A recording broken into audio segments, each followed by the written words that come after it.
I, Aradhya Saigya Gogoi, and all my teammates from the Green School International from Assam are displaying a project on the threads of unity or the silkworm, their life cycle, and the products they produce.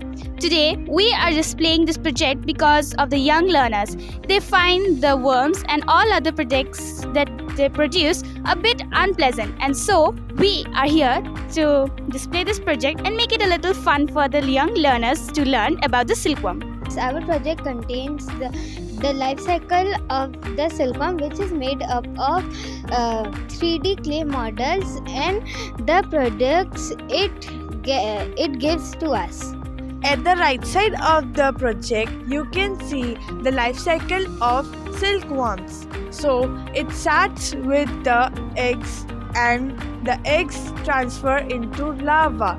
The larva then feeds on mulberry leaves.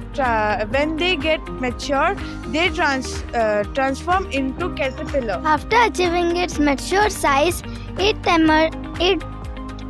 enters into the amazing stage called the pupa.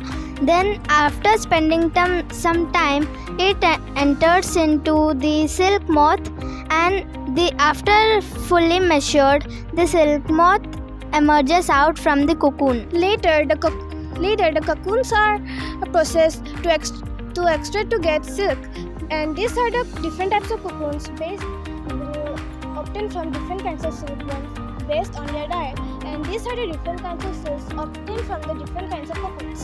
The cocoons are further processed into yarns, which are used to make different kinds of garments like muga and pat silk, sadar mekhelas, saris, etc. Therefore, we conclude this project today in hope of making the young learners a bit excited about the project. Thank you.